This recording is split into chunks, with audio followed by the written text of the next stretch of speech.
The Bostonian is Matt Perrault. This is our city. The book is Dave Sherapan. Pay him. Pay that man his money. Together, they are the Bostonian versus the book. You covered 12. I covered. Follow the show on Twitter at Boston versus the book. How do you like them apples? Bringing you the best insight on sports betting news, Matt and Dave's daily picks, and an entertaining and unfiltered dive into the sports betting industry. Here's Dave Sherapan and Matt Perrault. And here we go.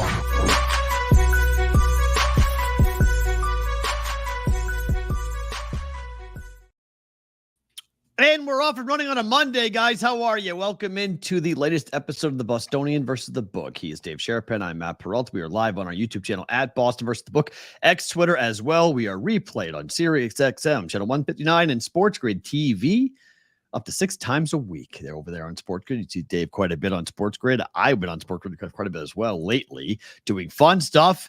Dave, game 5 tonight. How are you on this Monday?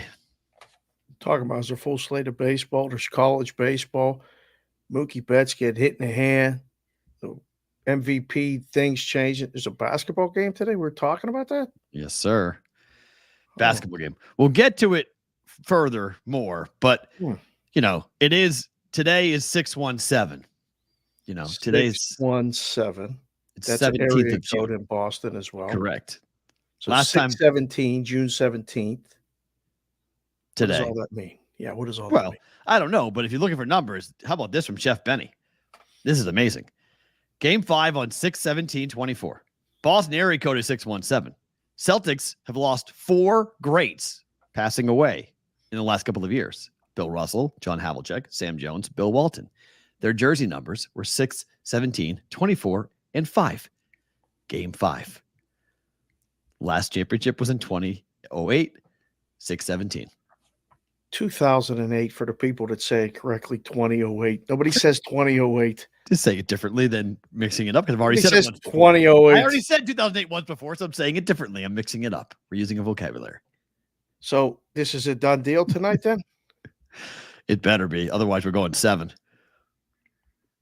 I don't know if I could talk about this for a whole week if they better win this. Please, can you just stop the whole nonsense? I've had enough.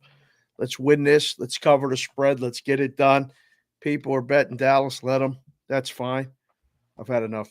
By the way, I wanted to shout out right at the top of the show. This is the Buc-ee's T-shirt that Big Business dropped off. I mean, the guy comes, signs up for the contest with the Brigade proxy service. It says here, I got you guys some things. And we got a bag. I love getting bags. Usually in the past, there were different things in the bags. But I got a nice T-shirt, Buc-ee's T-shirt. Yeah. You think anybody? It is great. It is great, Mr. C. Thanks. I can't wait to see you. Last time he came, he brought hats from the Charleston, South Carolina thing down there. Need golf wear. Did you watch the golf? Yeah. Ryan Ballengee is going to come on from the golfnewsnet.com. He's going to come in and talk to us about what he saw. Well, we do that in probably about an hour for Ryan to come in and talk about what happened. And we can get into it. It's the first story of the day, and it's Bryson DeChambeau winning his second U.S. Open at Pinehurst. This might be one of my favorite photo so far in 2024. I mean, this is a guy, Bryson DeChambeau, who when he went to the Live Tour, people just were glad. They were happy to watch him leave. They did not want anything to do with him. He was a really prickly personality, and he said a lot of things that pissed people off. And there were all sorts of different accusations, and I was one of them, about what he was doing with performance-enhancing drugs and the way that he bulked up and how big he got.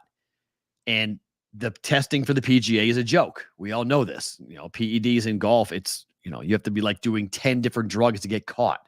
So everyone was wondering, everyone was speculating, but he was awesome yesterday. He was really, and I'm not talking about the golf. I'm talking about the way he played into the crowd. He was much must-watch television simply because of how he interacted. He played pretty good too all weekend. It was fun. golf fans like to feel like they're part of it, and he made them feel like a part of it. He has. I mean, this has been fun to watch. He went after that. He threw a ball. Did you see him throw a ball to a kid a couple weeks ago? Yeah. Mm-hmm. And somebody intercepted it. We talked about it on the show, which, by the way, if you are subscribing to the show, hit the like button, hit the subscribe button, all of that stuff. Hit the bell, ring the bell, don't be a bum, hit the thumb, all the things that, you guys have told us to do.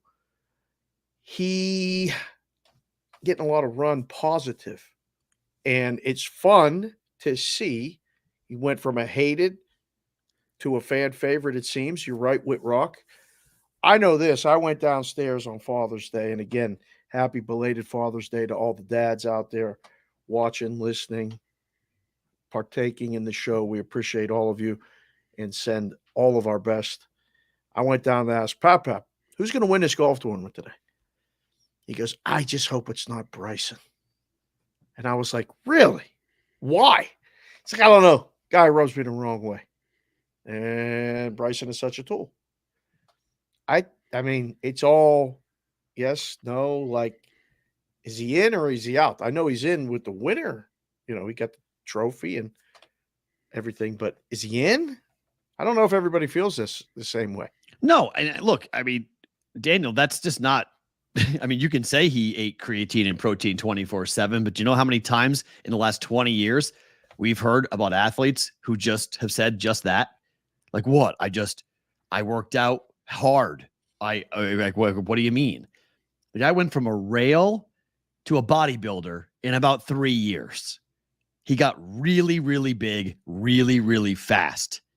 And people questioned it. I questioned it because, again, the PGA Tour does not have a legitimate testing policy at all. I mean, the only famous guy to ever get popped for PEDs is Vijay Singh. And he got popped for deer antler spray, which I don't even know how the hell he got caught using that. So it's well known. What did the deer antler spray supposed to do? I forget. It's some like testosterone building thing. I don't know. It makes the antlers harder. It makes your body harder.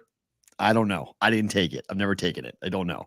But that's to make other things harder. Maybe yes. I mean, yeah, and that's well. I mean, everybody on tour is sponsored by that, so like, and the senior tour as well. But I mean, Belichick's 72, dating a 24-year-old. You need some help sometimes. Just keep it up. But I'll be curious to see how this changes because so many people hated him, like Chris Covey, called him a tool, and yet he was just like into it. So I was sitting with an 11-1 ticket on Rory before right on hole 16. Mm-hmm. The second that Rory missed that putt, I bet the no on him at minus 185.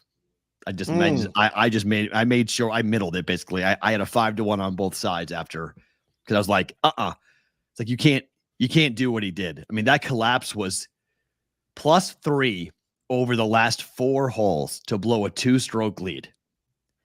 The stats are crazy. Rory was 496 for 496 from putts inside 3 feet before the 16th hole. And those were both 3 foot inside 3 foot putts, 16 and 18. Correct. They both were, yes. Oy. But really, the 16th hole was the one that he could. I mean, that was the gimme.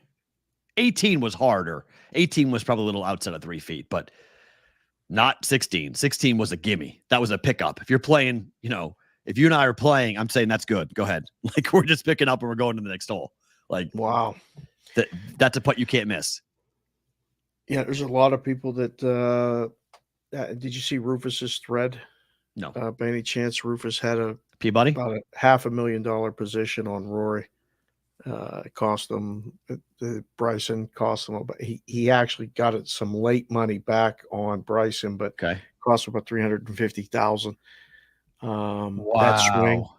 So it's a really interesting thread because you're trying to figure out the live betting in the golf is fabulous. And I was watching it, and the middle kid, Sid Kelsey, and Jessica went to breakfast, invited me, and I said, can we watch? I'm going to stay and watch the U.S. Open because I knew it was going to be good. Right. You could see the way it was shaping up. And I said, I'm going to watch the golf. So I'm left with the 10-year-old. And she's sitting there like, we're watching golf on Sundays now. Is that what we're doing? And I'm like, yeah, maybe. We might have to watch. And I said, who's going to win? She said, the guy leading. Cool. So I take Bryson. And I start watching. And then the numbers start flying. And Pavon. Yep. Kind of went away. Yep. And then it was those two. And then I got invited to the cafe and went to the cafe, and I'm sitting there watching it without sound. So I can't hear anything, which is just like me watching it in a book or in the risk room. And I'm going, I don't like his body language. I don't know, man. Like after he missed that 16. Oh, he was rattled. Yeah. He was that rattled. was no good. Yep. Agreed. Yep. He was rattled. I mean, look, he's rattled because McIlroy has now lost 3 majors in 2 years by 4 strokes.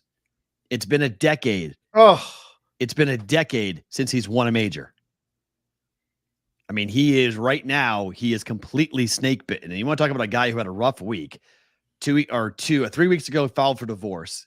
Monday of this week, he announces they're not getting a divorce. They're back together again. That's all over the tabloids. And then he goes and plays golf, and he's playing insane golf for basically 67 holes, and then gets to hole 16, and the wheels fall off. I mean, he stormed out of Pinehurst, took the bag, slammed the trunk, got in the driver's seat, and blew out of that place fast. Did not talk to the media. is that a bad thing? It's in golf. Yes. In golf. Why? Because you are a professional and you are supposed to address the media and you're supposed to talk. He'll get fined. What's a fine to Rory? He doesn't care. But it just shows you where he is. It shows you mentally where he is. He's not in a good spot. Like he's not in a good place right now. I don't blame the guy. I don't think that that's an issue, really.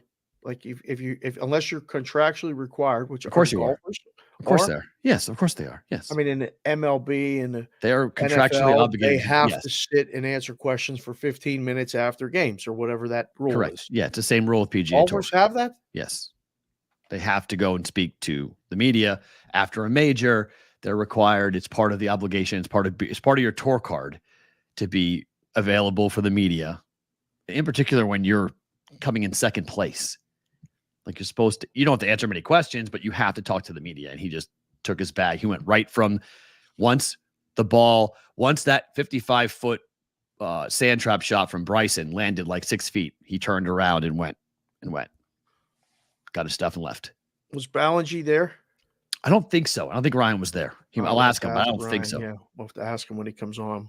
But he's toured. I mean, he covers for decades now. He's been covering. Oh, so I know. he That's would why I know want to the ask rule. him. Yeah. Give the boys and girls something to vote on here. This is what we do during the show. Should Rory have talked to the media? Yes or no?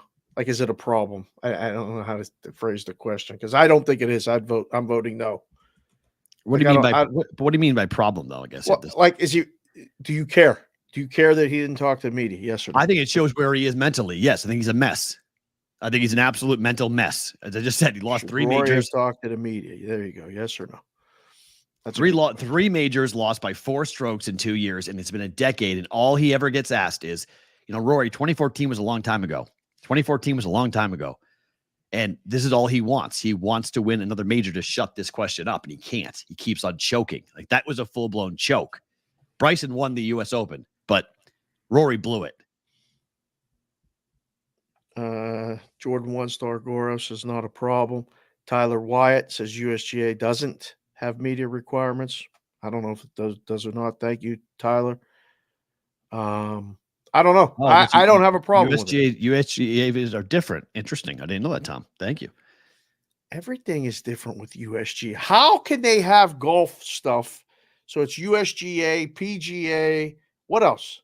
Well, it will live. Different over the Open. Well, live tour. I mean, you've got different, like the PGA Championship. You have different rules for who gets to play in the U.S. Open. The Masters has their own rules. Dear Lord, it's got to be hard to keep track. I just want to go play golf. True. No, I just think Rory is in a bad spot. He's in a tough spot for his life, and I think that was just he spun. Like he just down. Like that was on hole 16. He missed that. And I think he was thinking about it the entire time because he stood over that putt on 18 and it did not look good. Talk about body language. Like he didn't look good. Like he was shaky. And flip side of it, Bryson was thinking a shot ahead each time. He looked so confident over his putter. Well, he couldn't hit the fairway. I mean, he couldn't hit a fairway to save his life. No. I mean, he drove that on 18. He put that thing under the tree. And I thought, okay, because I was just hoping for a bogey for Bryson. Not that I wanted Bryson to lose because I had both sides. I didn't care who won. It was, I bet under that the final score was going to be worse than 6 under. So if he bogeys 18, it's 5 under. 5 under, we go to a playoff. I cash my bet. Right.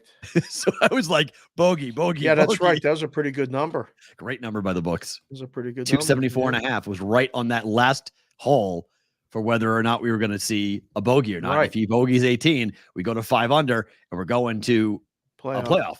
But which, by the way, do you know what the playoff is now for the USG? I looked it up yesterday. Aggregate. They never had it before. It's an aggregate score. 2-hole aggregate score. Yep. They play 2 holes. Best score wins. If they're tied, then they go hole by hole. That was the coolest thing about the USGA and the US Open for all those years. It was a full 18 holes. Yeah. Your playoff was the next day, and it was a full 18 holes. I'll never forget when Tiger and Rocco played. Yep. He had 24 hours to think about it, and Rocco, no good. Tiger won. That was Tiger's last. Remember, he did it on one leg. Oh, yeah, he could move. 2000. Oh. What year was that? 2008, 9? Rocco versus Tiger, baby. What year was that? Chat, put that in there. That was awesome. Yeah, I agree. AOWN, bring back the full 18. I don't know. I don't know. I want to see this. I like the full 18. I think it's cool. Oh wait, Torrey Pines. Thank you. Yeah, I thought it was 2000. Yeah, it was at Torrey Pines. Yeah. I don't know if this sounds like better. I mean, obviously more drama. What? Oh, they want people who buy a Sunday ticket want the thing determined on Sunday. They want to watch. They want to watch the win. You have to. They don't want to watch it Monday. They want to watch it now. I don't. They care. don't. They leave. I know. I'm not there. Leave. Yeah. I don't care. I'm not there. I want to watch 18 holes on Monday. Give me more golf. Like I think it would be great. Let them go head to head, play 18 holes. It'd be fun. But Jimmy Jack, I get it. But the USGA had to change it for that very reason. Everyone wants shorter games, less reviews, blah, blah, blah. You're right. That's why the USGA had to change it. But I liked it. I thought it was cool. Golf is different, guys. I mean, remember, golf, there's no defense. Golf is the only sport where you call your own penalty. Like, it's a different sport, okay? Like, baseball is the only sport where the defense gets to put the ball in play to start the action. But golf is the only sport where you're expected to call the penalty on yourself. Just looked out my window. There was a Cardinals sitting on my ledge. Is there Cardinals playing today? I might have to just play the Cardinals. Gray. Do you know what that means? Cardinal. Was it right out there? I ain't seen a Cardinal. Wow. Do you know what a Cardinal represents? No, what? A loved one's coming to visit you who passed. Really? That's what a Cardinal represents. Big in Italian culture. Whenever we see a Cardinal, we think it's my grandmother because she loved Cardinals and loved that tradition. Might have been my dad. So that's just somebody coming over and saying hi. That was awesome. Yeah, it's just someone Sonny checking in. Gray minus 150 for the limit. Holy crap! It's just somebody coming in checking. That was great. I swear he stood there and looked at me for a second and flew away. That was awesome. Wow, that's it. That's I gotta go make it. I gotta have to make it to Paul. I gotta do something with it. Good. There's a cool song. It's a good song that just came out by Casey Musgraves on a new album called Cardinal. That is about that. It's pretty cool. It's if you want a song that tells you the story about how Cardinals represent a loved one. Oh, that's great. You're gonna have to DM or text me that. Yeah, it's a good song. The name of the song. That's good. Yeah, So now what? Did you see? You sent me the link to that guy after. Well, that's why I want to talk to Ballengee because Bryson, if you missed the video that I put it on my Twitter, but it's everywhere. It's from the Golf Channel, where the Golf Channel has an expert. He's in the trap. He flies the green. He's trying to recreate the shot that Bryson hit on the 18th hole on that trap for A 55 yards. 55-yard trap shot. Yeah. Which is, I still think, is the hardest thing to do, is to hit not from a fairway bunker, but from a green close bunker. 55 yards out of the trap's one of the hardest shots in golf. The pros say it is the hardest shot in golf. Okay. Like it is. They believe it's the hardest shot in golf to hit. So the guy hits it over the green. Bryson, for, I don't know, somewhere from like the heavens, comes rolling up, gets out, tells the guy, what is this? Like, here's the shot. Here's this. Here's that. Here's what I want you to do. Try this, blah, blah, blah. The guy puts it to a foot. No, he put it in the hole. No, didn't even win. No, second foot, right next to the hole. He didn't put it in. It's a foot out, but it was unbelievable.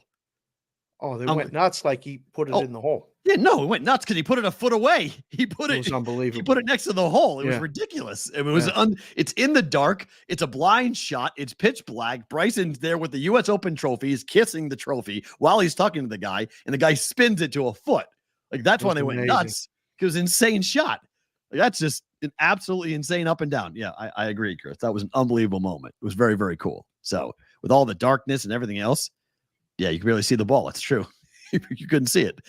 It was just pitch black. Incredible. So that was really fun. And that's what I mean by Bryson's demeanor now. And like, I don't know if somebody told him. I'll be curious to we'll talk to Ryan about this in about 45 minutes, because I'll be curious if him and his PR team, if they like came around to the idea of like, look, live golf is very unpopular. We're trying to build it back together.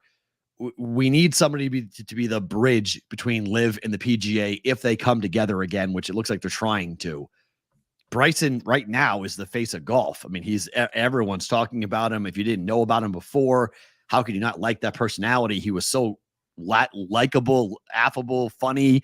Like, he just stopping and signing autographs and stopping and talking to kids. Like, he had a really good 4 days. He had a really, really good 4 days. I could tell you what probably helped all of that. He went and got the money. He got the live money.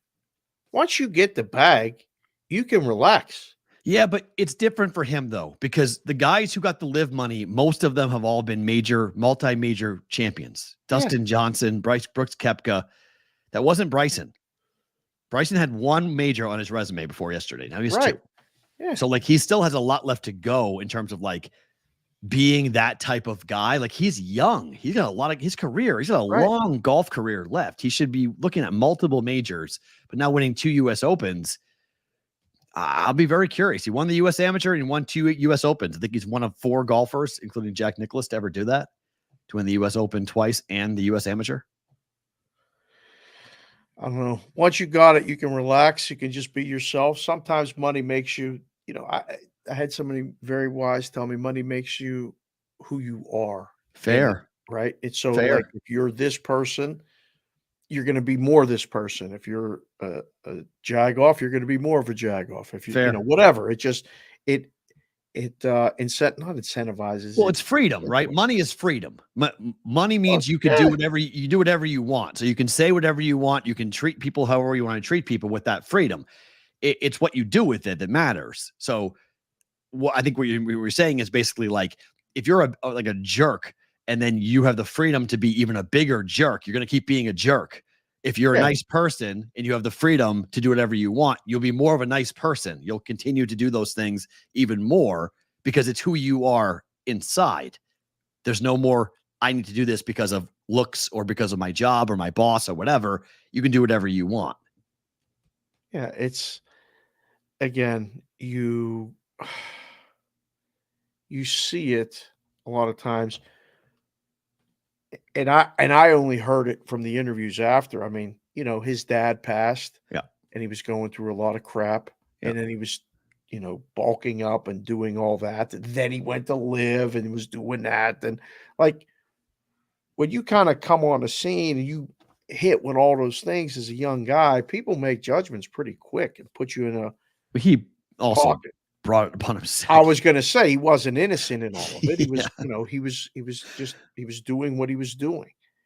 And then he had a chance to maybe take it and get away and work on his game. Winning solves everything in sports. Oh. It fixes a lot. Well, but he could have lost that tournament. I mean, as I said, Bryson didn't win that tournament. The shot on 18 was incredible to close it out, but Rory blew it. I mean, Rory had a 2-stroke lead. If Rory pars 2 of those 3 holes that he bogeyed, Rory wins.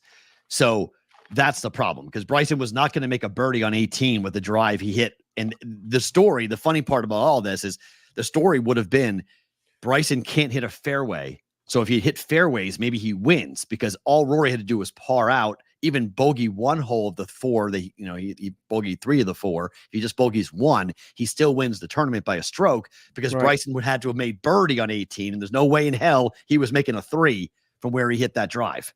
So our story today would have been Bryson needs to work on his driving, because Bryson can't hit a fairway to save his life. I think he was 4 for 16 or 4 for 15 in the final round, hitting the fairway off the tee. AP, who's in our chat, said that's the reason why Bryson is doing so much YouTube. He gets paid for growing the game. Good for him. He's doing it right. I mean, he would go after people, and,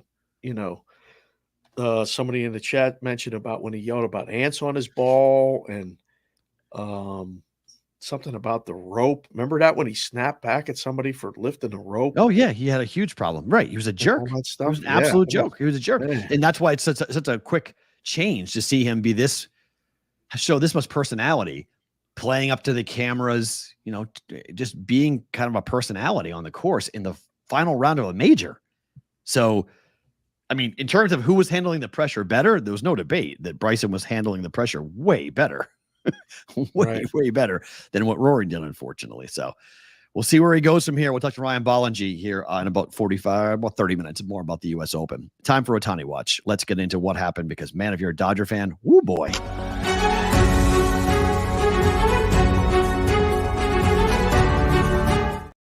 All right, this is one of those stories that you're like, what the heck just happened to the Dodgers? Because they lose Mookie Betts to a fractured hand.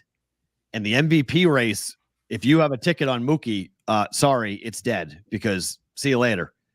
Shohei Ohtani. Dead. He's not even listed, Dave. He's gone. Yeah, you got to take him off for book purposes, because you don't know when he's coming back. That we don't know sucks. Ohtani plus 180, Harper 3-1, Freddie Freeman plus 950, Ozuna plus 950. Same with Tatis, and away we go to 18-1 and higher after that. Yep. What does this do to the market, in your opinion?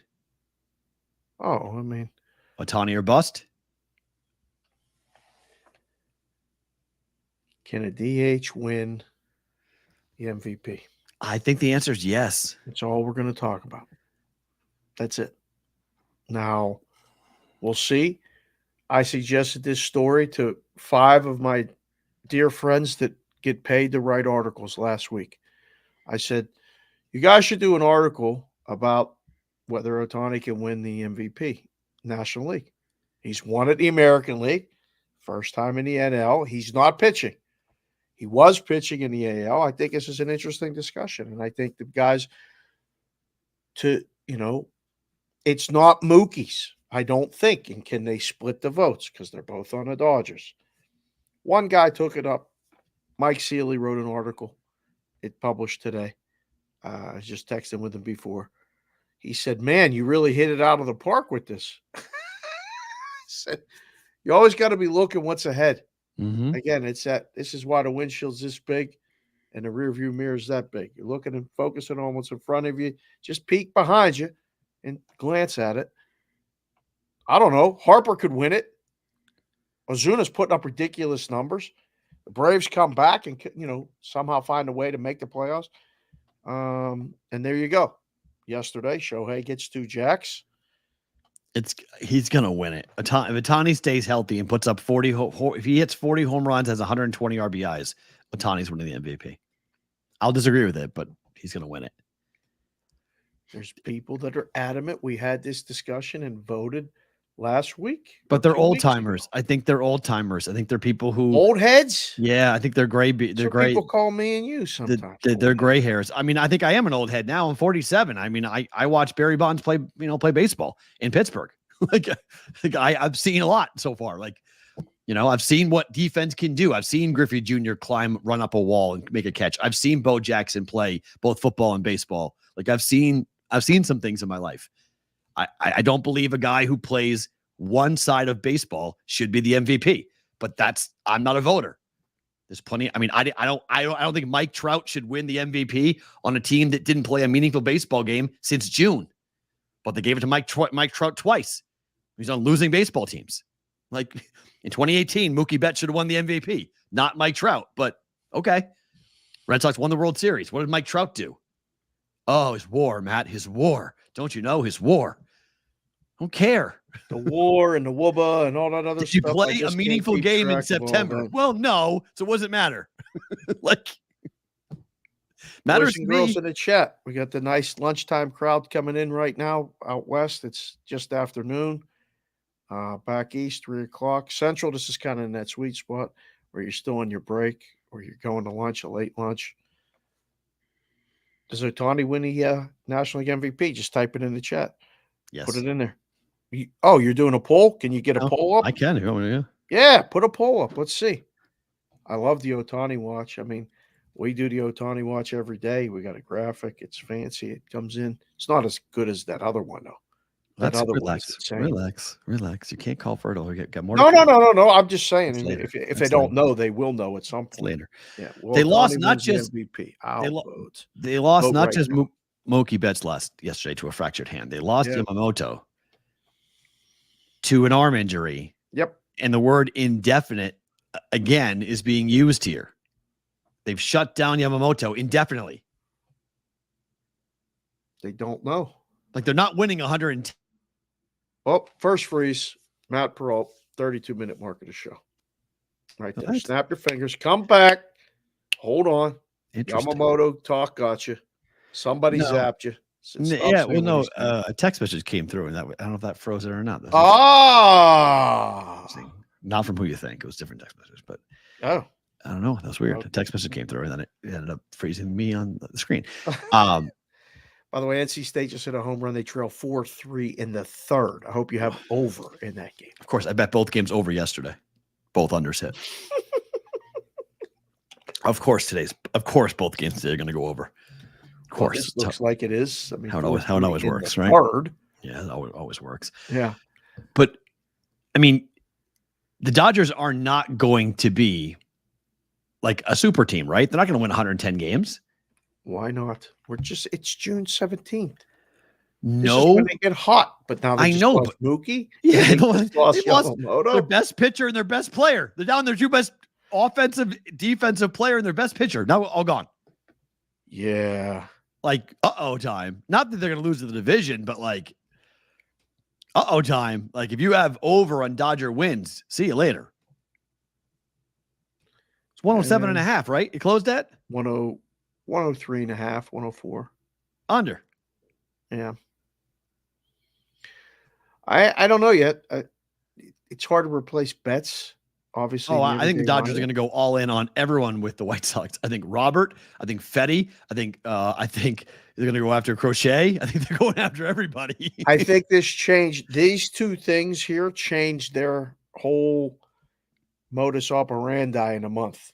Agreed. Because they're going to go, we'll take this guy and fill in this hole, or just in case, and we'll take this guy and we'll fill in this hole just in case. And you explain to them when they come, look, you're not going to play every day, but you will if you need to. You're going to play, and we're going for it.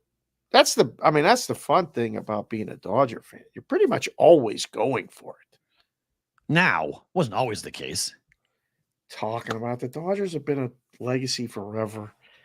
Always go get teams, spend money, all this. Dave, they won a championship in 2020. It was their first. I didn't say the results have dictated it. They always go for it, though. Well, I mean, a lot of teams always go for it. It's always a lot of teams always go for it, and they don't always get there. Like the Yankees, true. Yankees always go for it. They have one ring in the last 20 years. Dodgers always go for it. And the Red Sox. Dodgers have one ring in the last 20 years, and their one ring was a Mickey Mouse Cracker Jack championship, not even a real one. So, like the bubble ring, something you get out of the bottom of a Cracker Jack box. Them and the Lakers won it in Texas. Yep, the Lakers won it in Miami or in Orlando. Lakers won theirs in Orlando. In Orlando. At Disney World. Mickey Mouse crackerjack nonsense. What a time to be alive. That was crazy. No, Rainmaker Lou. Seeing Bonds play does not make you old. Yes, it does. No, it does not. Yes, it does. You saw Barry Bonds play baseball? You were old. Yes. In Pittsburgh? Yes, you were old. Wow. I mean, I saw him play at Arizona State. Okay, so then, yes, we are old. Yes. I saw him play in Pittsburgh every day. 100%. We're old. not old, unfortunately. Crap. This story happened on Friday, and we didn't get to it because it broke after we got off the air. But Major League Baseball is disciplining an umpire. Pat Holberg, reportedly for a gambling violation. He is appealing, and so is the union. They're going to brawl with each other, potentially going to court over this. This story has been quiet, Dave. Why? He's one of the best umpires in the game. Okay. What does that matter? I think they know, unless they have all the facts or there may be something missing. And I mean, the Major League Baseball Umpires Association, the union's backing the guy. It's not like, I mean, so there has to be questions of what is the violation? He didn't bet on baseball. Well, what did he bet on? MLB's statement that came out on Friday. During this year's spring training, Major League Baseball commenced an investigation regarding a potential violation of MLB's sports betting policies by umpire Pat Holberg. Mr. Holberg was removed from the field during the pendency of that investigation. While MLB's investigation did not find any evidence that games worked by Mr. Holberg were compromised or manipulated in any way, MLB determined that discipline was warranted. Mr. Holberg has chosen to appeal that determination. Therefore, we cannot comment further until the appeal process is concluded. He's claiming he didn't bet on baseball, which if you work for MLB, you can bet on anything you want except baseball. Yeah, so we got to, they have to, obviously, they're both building cases for and against whatever he did. And we talked about it over the weekend, you and I. And I was trying to figure out exactly what could the violation be. Well, if he was sitting in the clubhouse at the field in March, betting March Madness games, fair. Maybe that would have been a problem according to the policy. If he was in Florida, what was he using to bet? Like, who knows? I don't know what the violation is, so I can't say one way or the other. I just like how they slid that in on a Friday afternoon. Hey, by the way, we've disciplined an umpire, like talk about a Friday news dump. Friday news dump. Just like that's a big pile of caca. This 37-year-old, one of the top umps in the game, is being disciplined. What is that discipline? We don't know. Is it a 1-year suspension? Is it going to be, are they making him an example because they want other umpires to pay attention to what's going on? But he did not bet on baseball. And that's why they're appealing the decision, because they're saying, wait a minute, he didn't bet on baseball. Now, if it's going to be like, hey, he bet from a ballpark, there's going to be a semantic fight as to how exactly where he was, when did he do it, how did he do it, all that stuff. But I'm assuming MLB's got some type of, geo-targeted evidence that says, hey, you were here on this day at this time, you were on the app on this Wi-Fi, and you placed a wager. That's in violation of what you can and cannot do. Well, what would be ironic would be that if the wager was placed in, say, he's from North Carolina. Okay. And he was on, he was doing first base in a spring training game. And somebody flagged it and said, wait a second, this guy's in North Carolina making bets, but he's doing the game. Uh-oh, who's making the bets? Well, that might be the defense. Like, hey, my brother logged into my account and made the bets, something. Who knows? Everybody thinks it's real easy to just, sports betting and make these things go. And then you go like, wait a second, who's watching what? Did you think of this? Did you know that? I mean, there's so many different things. We got to find out the story. I just don't like how, right away people were like, oh, umps can't bet ever. Like, they can't? What What's the problem with this guy betting football in the offseason? I don't know. I don't think that's a problem. But now it's like, oh, another big problem. Yeah, I mean, sure. If anything makes anybody skeptical, Mike, guess what? It's over. It's wrestling. Don't love that they can wager, period, makes you skeptical about betting baseball. I disagree with that, but I understand the point. I said to you over the weekend, and I still agree, I think this is my opinion. I think we need some uniformity here. Between the leagues. If the NFL says, hey, if you work for us and you get caught in a book, forget betting. If you're just in a sports book and we find out, you're fired. They can't set foot in a betting establishment that has sports gambling. When you mean a casino, they cannot be in the sports book of the casino. But that was for NFL personnel. Correct. Players have their own league, have their own union, so the players can bet on anything else. So then it's not uniform. It is because this guy works for MLB. This is an umpire. They got their own union. They got their own union. Right, but it's different than a players' union, though. I mean, the players have their own rules. The union have there's a union for the umpires, but they still work for the league. They're still paid for by Major League Baseball. So I want some uniformity between the leagues as to like what are these guys allowed to do? Like, are we saying that you can bet on anything else except the sport you work on, or you can't bet? Period. I would want it for players too. I think everybody should be under the same rules, but different rules, different. It's just hard because then you look and you go to the owners, take the money, take the advertising money, get all this, and they can still bet. They can still bet, but the players are going to make money based upon the rise of, look at the TV money for the NBA. I mean, the salary cap is skyrocketing in 2 years for the NBA. So players make more money with the betting. No, it's just more money in general because the advertising, it's all symbiotic because you have the platforms paying the leagues the rights fees. The leagues then are getting that money. The networks and the platforms are then turning around and selling it to the books for the advertising. So it's all symbiotic. It all works in the same range, in the same way. It's just, are the players, are they being held to a different standard than just the normal American? Because if they don't play baseball and they're a basketball player, why can't they bet on baseball? They've got the same chances of winning than anybody else. There's a lot of people that will tell you that they have the same chance of winning as anybody else on their own sport as well. Fair. Okay. Possibly. Yeah. No. Unless they're the ones betting themselves. Well, you can't. Again, I don't know.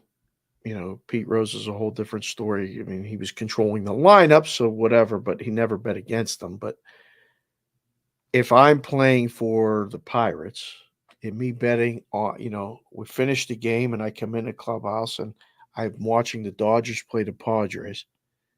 Do I have a better chance of winning? Betting? I don't know. Maybe.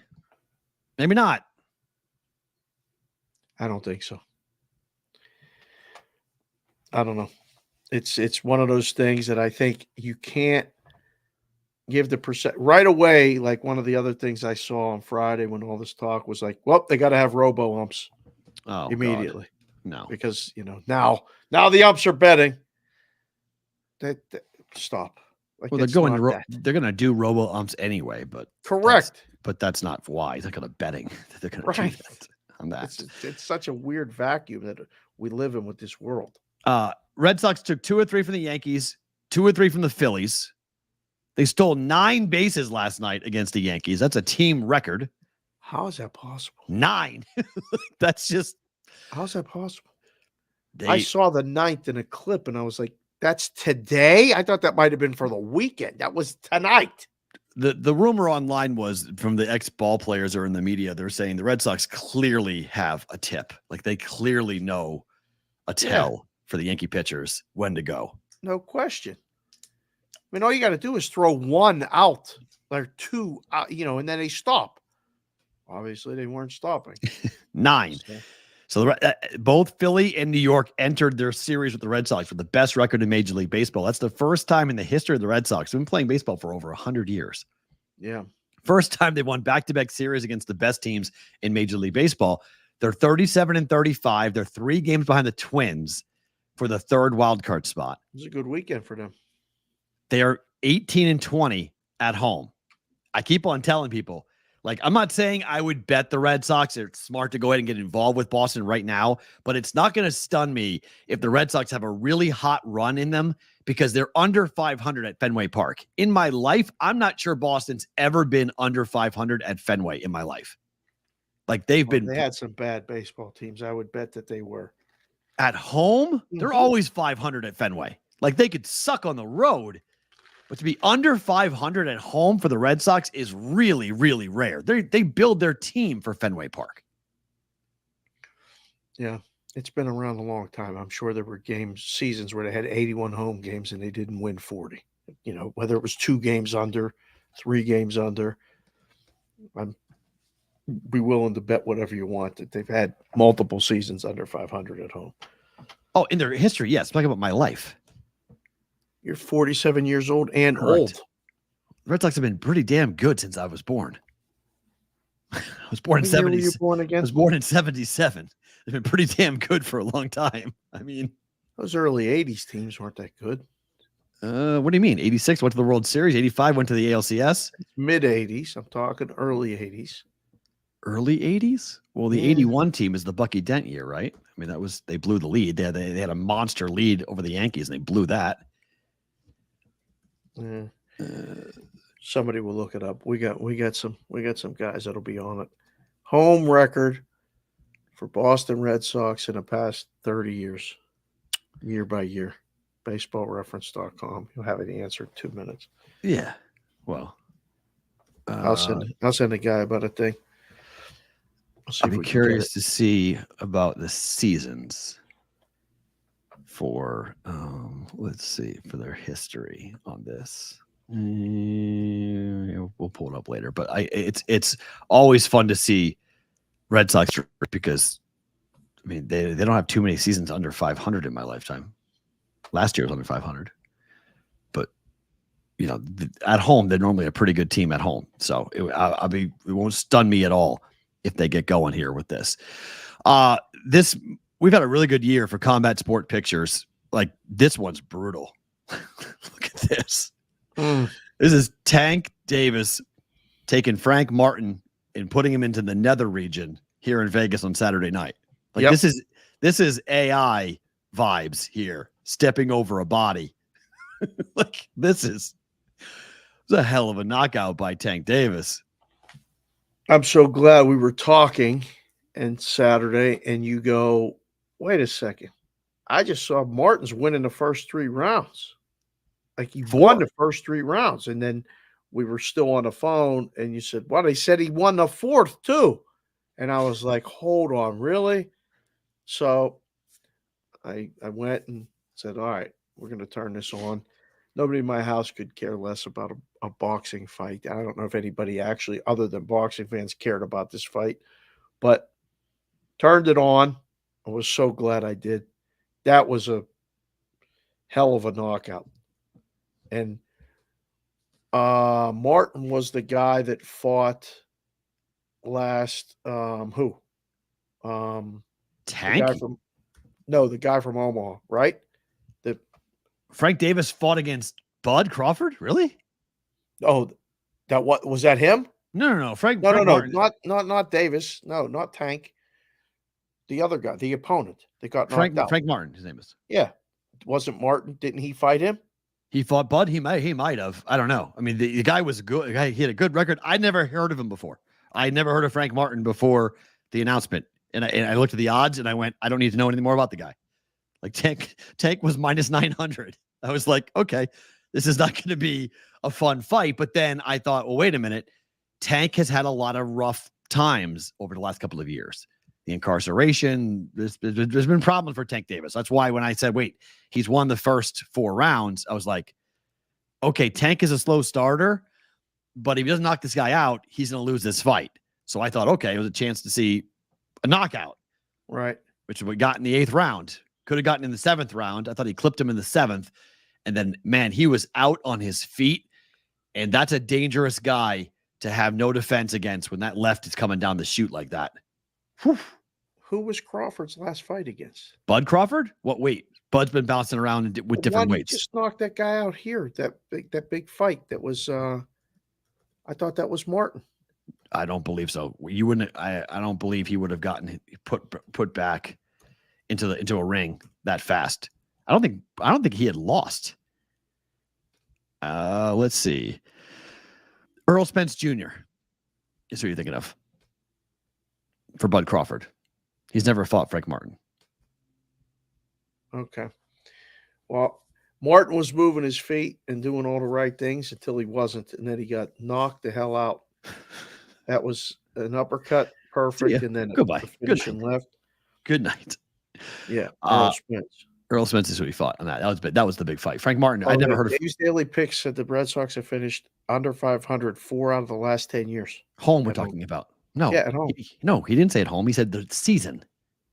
For the season, for the year, not at home, for the year. I know that. I'm talking about at home. Go ahead. Look at the home record. I'm talking about home records now. I'm talking about season records, home records. All right. 8-1 win for the Oilers in Game 4. Almost a mirror image of the NBA. It's an absolute punt. That was 1-0, 2-0. We're good. See you later. We'll see you back in Miami. We're not playing. 3 assists for McDavid. It's the second largest win in Cup history. Yep. 8-1. It was one of those things that Tarasenko scored an unbelievable goal. Shorty. For Florida was 2-0, and it was 2-1 when he scored that. Then it was 3-1. As soon as they scored the fourth goal, we were watching it here. I said, this is done. We don't have to worry about watching this the rest of the night. Like, what are you talking about? I'm like, they ain't coming back. It's not their night. It's going to get ugly. They started taking liberties. They started doing all kind of Florida Panther stuff, which, again, it's fine. It's hard to win 4 games in a row. Yep. But back-to-back blowouts from Friday night. I mean, we did a hell of a show on Sports Grid for a 38-point loss? 3.5 hours. We were on the whole time. Yep. That's not easy, boys and girls. I mean, for you content people want to break into the business, do that. I don't think. Why is this out here that both the Celtics and the Panthers lost on purpose? Leg show. Can we stop this, please? Leg show. Like, come on, guys. Nobody lost on purpose. They just said after they didn't want to match the intensity of the team that was desperate. That's what you saw. You just said them like, okay. I don't know about that. Yeah, I mean, Boston said that. The Celtics said that. They weren't ready to match the intensity. Like, they came out fired up. They came out red hot. And Boston was like, we're not going to match that. And same thing with the Oilers. Like, the Oilers came out on fire. They got a shorthanded goal to start. The barn was jumping. So 1-0 Edmonton after a shorthanded goal. Right. And it was 2-0. And it's like, look, I get the idea that both Boston and Miami, both Boston and Florida wanted to win in front of their home cities. I understand that point. That definitely is a sentiment. I don't believe that pro athletes ever go into a game saying like, guys, let's lose this tonight. And we're going to, I don't think you ever enter a game like that. They're ultimate competitors. So, I mean, we'll get to Ryan Ballengee here in just 1 second because Ryan's in here. But what do you make of the Conn Smythe market? It's a mess. I was texting with someone late Saturday night, trying to figure out a way to either drive down to Arizona and do it myself, or make sure that somebody did something on Bobrovsky. It was one game he got pulled. It's for the whole playoffs, the accomplishment. If they win 4-1 tomorrow night, Bobrovsky's the MVP. Unless Barkov scores 4 goals and gets... By the way, do you know how many people vote on this? On what? Conn Smythe. Small, like 16, right? Like 20. 18 people. Yeah, 16. Yeah, it's small. Yeah. 18 people decide this. I thought it was at least 30.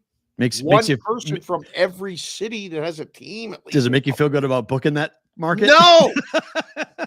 More reason to say I'll never do it. If I'm working somewhere that doesn't, I'll be like, look, you do it. The small number of people who actually get Are to decide. You crazy? I got to decide what 16 or 18 people are going to decide to vote on based on what? They can't remember who Florida played in the first round, the second round. They're lucky to remember last round. That's crazy. More people vote in our polls than they do on the They do. We do. It's incredible.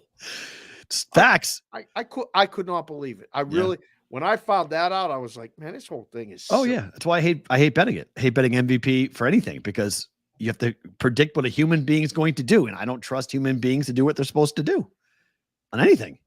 It's wild. Believe it. All right, let's go back talking some golf here. Our guy Ryan Ballengee is joining us here on the Bostonian versus the book. Oops, sorry, that's the wrong one. That's the one I want. Ryan, how are you? Welcome back to the show. Good to see you again. Matt and Dave with you. U.S. Open. How about Bryson? Yeah, how about him, man? I mean, that 55-yard up and down from a bunker is like a 2% chance shot of happening, even for the best players in the world. And he pulled it off with everything on the line. That's an all-timer. That's an all-timer clutch shot in the U.S. Open that he pulled off to win it. Pretty incredible. Ryan, good to see you, sir. You have kids, right? I do too. Yep. You know, happy Father's Day, a day late. So that's good. You're all cleaned up, look nice. We talked about Bryson earlier, like cleaning up and looking nice and being a fan favorite. Like, what's your feel for being around and covering this whole thing? How do you explain his transformation other than he won, but like people really like this guy? Yeah, it's been weird to see, to be honest. I mean, 12 months ago, he was the PGA Championship and people booed him on the first tee. Like, that wasn't that long ago. And now he's just giving people what they want. And I think part of me wants to be cynical about it, right? How do you become that guy that quickly? But I also think people want to inherently root for athletes, good athletes, especially someone who's kind of a freak athlete like Bryson. They want to pull for him, but they weren't given much of a reason. I mean, he says like weird pseudoscience stuff that it just isn't real, and gets into fights with Brooks Koepka, and he's clearly the nerd versus the jock, so they pick the jock. And then just kind of complaining about Liv and promoting the Saudi, all this stuff. And then I think he realized somewhere along the way, someone stopped him and said, "Stop all that stuff. Don't talk. Don't say anything weird. Just give people what they want. Fist pumps, smile, look like you're having a good time, and make them feel like they're a part of it." And it's a really simple formula, but it has clearly worked, at least with that big crowd at Pinehurst. So that was going to be my question, Ryan, because it looks calculated. It looks like someone did pull him aside and somebody did tell him all those things, that this is not maybe who Bryson is, but he's playing a character that works. Is that unfair to ask that question? Or is there something to this? Because him walking with the trophy and telling everybody, I want everyone to touch the trophy, and then actually going and doing it was like the antithesis of what Bryson was 18 months ago. I don't think it's unfair to ask that question. I think it is very fair to ask that question. Why the sudden turnaround? I think it's probably a mixture of someone getting a hold of him and saying, "Hey, you want people to like you? You got to do these things." And Bryson's not a stupid guy. I mean, he's a very intelligent guy. So he could probably observe, oh, when I do these things, people like it. So I'm going to do a whole lot more of that for them. But, whether it's calculated or not, they are good things to do. I mean, signing an autograph for a kid in the middle of the round, high-fiving a special needs kid, in the middle of the round. Those are good things. I can't knock them even if they are calculated in kind of a politician way. Is it something I think he's going to do forever and ever? No, probably not, unless he figures out this is what he's got to do for the rest of his career. All I will say, the perfect example of someone who did this extremely well for a long time and it not really being their genuine personality is Phil Mickelson. Phil was great with crowds, still is great with crowds when they give a crap, but it was a lot of times disingenuous, and it came across as such, but people lapped it up because that's what they wanted. What do you do with Rory at this point? Like I asked Matt this earlier, and Matt's always talking about the media thing. That like, are you upset as a golf content guy and someone's been around him that he just bolted after missing a couple short putts at the end and feeling like he was finally going to win a major since 2014? are you mad that he didn't stay and answer the same questions over and over and over? Like, what do you do with him? I mean, part of me wants to be mad because it's my job, right? Like, I want the opportunity to ask you, this is going to sound terrible, at your lowest, what it feels like to feel that low. And can you describe what happened out there seconds after it happened to you? But at the same time, I understand wanting to leave. But what insight are you going to give us as media that would be more illuminating than the pictures that NBC showed of you with your hands on your hip and the scoring, looking dejected, like your wife, who you're sort of espoused from, got hit by a car. Like that's how he looked. What more can he say that's a better illustration of what happened? I don't know. So part of me thinks kind of the middle ground is, hey, stick around, congratulate Bryson. That may or may not have happened. And then go talk to NBC for like 3 quick questions, say some terse one-liners, and get the heck out of there. And that's really all he had to do, I think, that would have assuaged people who are complaining about this. But the grand scheme of things, Rory's put himself out there the last 3 years with this whole live thing. He's done it on behalf of the PGA Tour, on behalf of himself. He's gone after people personally. He's defended the tour when it's been indefensible of its actions. And he's just been railroaded for it over and over and over again. He's done it with bad rounds. He's going through a lot. I mean, he's got all that stuff we just talked about. He may or may not get divorced. He just lost the U.S. Open for the second year running that he should have won for the second year running. I kind of get in the moment, just getting the heck out of there, regathering yourself. They play a golf tournament again in a few days in Connecticut. He could talk before that. Right. And I said that it's just an indication of where he is and where mentally he is by he can't stand there and he couldn't answer questions and he is really in a bad place. I mean, this is the 3rd time in 2 years that he's lost a major by a grand total of 4 strokes. Like this guy has been literally on the cusp of snapping this 10-year drought and he's getting in his own way. Does this make him more likely to win the Open next month or less likely to win the Open next month in your mind? I guess that's the big financial question, isn't it? I mean, we have 24 days for him to get over this and win the Open on a golf course where he can win it. Troon's not particularly difficult, and it's not one of those like super quirky Open venues where a lot of weird stuff happens. You usually get a pretty good winner at Troon. So I think it can play into his hands quite well. And the last time we were at Troon, you got Henrik versus Mickelson in one of the all-time duels, super low scoring, high ball guys. It's going to set up for him unless the wind's crazy. You just got to figure out, I think, if you're trying to assess this from a handicapping standpoint, does McIlroy get sad or does he get mad? If he gets sad, the year's over. Let's just forget about it. If he gets mad, he could win the Open by 10. It just depends on what he wants to do from here. But I think the thing that we have learned is McIlroy's won all of his majors from ahead. He has never won coming from behind. He is a great front runner. When he plays comfortable golf and he feels comfortable, you're not beating him. But when all the pressure is on and he has to do something completely different than what he's used to, that's really hard for him to accomplish. So if he's going to win the Open, it's going to be from way ahead and probably in a blowout. Rod, do you like this new schedule with the way the majors are, with the Open being last and final? Like we had the PGA and we had a birdie fest and a really low score, and then we get the U.S. Open in these, like, I don't know what you even want to call those greens, but I mean, it looked like a circus at times and unable to hold. And now we get the Open Championship over there last. Do you like it as a golf guy? I mean, I think it's a better crescendo. I mean, my favorite majors are the Masters and the British. I like that it's a totally different brand of golf. So that it's the last one for me. That's cool. We built up the whole year to my favorite one.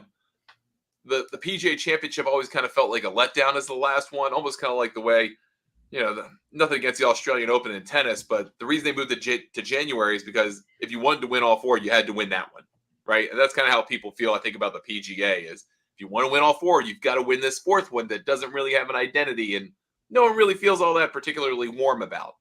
So I think it's better that it's not last, the PGA. I don't know how I feel about it being in May, though. I'm not really sure about that. That doesn't feel quite right to me. We've been doing this 5 years now. So I'm not sure about that. But to end it on the Open, the oldest championship, the most different, the one that's probably the most fun, in my opinion, I do like that. Of the guys who didn't win the tournament outside of Rory, did you learn anything about an Oberg, a Russell Henley, Finau again, top 5? Can you take anything from that first page of the leaderboard going forward to the Open?